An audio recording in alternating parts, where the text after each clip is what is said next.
Okay, folks, just doing a quick review on this Juki DNU-1541S. Now, she's a pretty heavy-duty walking foot, as you probably already know this. The foot walks and creeps the material along to help get through thicker materials like leathers and vinyls and canvases and jeans and heavy-duty stuff. So it's a great machine for someone who wants to kind of get into the heavier duty stuff, which you probably already know this if you're watching this video. So I'm going to give this thing a good endorsement. And if you're looking to buy one on Amazon here, I'd say go for it. If you want a nice shiny new one. I see that the reviews on Amazon are not that strong, but I'm going to not knocking the people who put the reviews up or anything, but I'm going to vouch that it's probably user error when it comes to giving it bad feedback in terms of setup. Now, granted, if you get a lousy table or something that warps, quickly, that's another story. But in terms of understanding the machine and how to set it up and make it work well, I have to admit they are a little complicated for newbies like myself. I mean, a few years ago I was a newbie, but I first owned a Conso.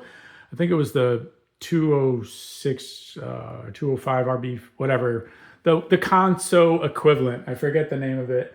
But that one got drowned in the hurricane, so she got submerged in salt water. And believe it or not, I rinsed it off and told the guy it was submerged, and he still bought it for reasonable money just because they're so heavily built. So if you're thinking about one of these, I decided to go Juki this time it was available used. But, I like the Juki a lot. It's well respected. This one is made in Japan, and it is a great machine as well. Now, granted, not knowing much about them, I had to YouTube the devil out of it to understand these things and adjust these things and set these things up in terms of tension and bobbins and all that good stuff and threading it. So I encourage you to watch enough, YouTube to figure out how to run this thing right. And be careful. You want to watch more than one on one subject on the same subject, because sometimes you see varying opinions and then you learn what a better way is and what's not.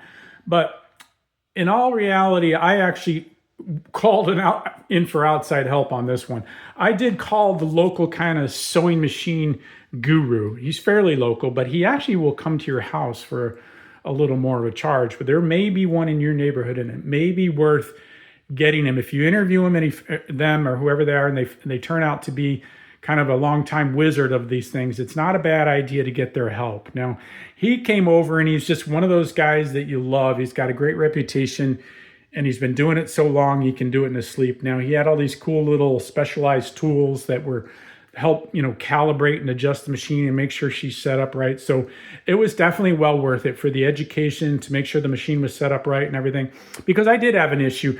This thing was kind of creeping where the material would come through and it would kind of make a slight turn. It was always kind of crawling through crooked, and it was a little annoying because I felt like I was fighting the material all the time to keep it straight.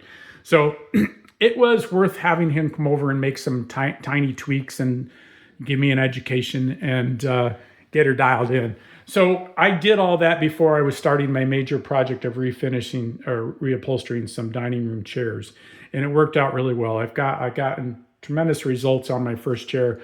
I call it beginner's luck. I'm always good in the beginning, and hopefully I can maintain that. But unfortunately, I have to wrestle hard to make sure my work doesn't go downhill. But anyway, again, I'm going to give this a strong review, positive review.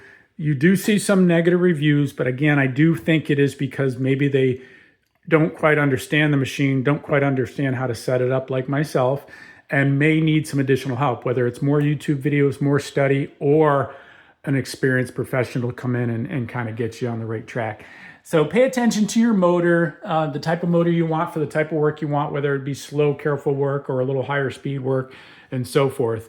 And, just learn how to use it, and she'll be much more friendly, obviously, than when you are kind of just poking around in the dark. Well, I hope that helps you guys. I appreciate any follows, likes, and subscribes, and enjoy the machine when you get it. I don't think you'll be disappointed as long as you get her set up correctly. Take care.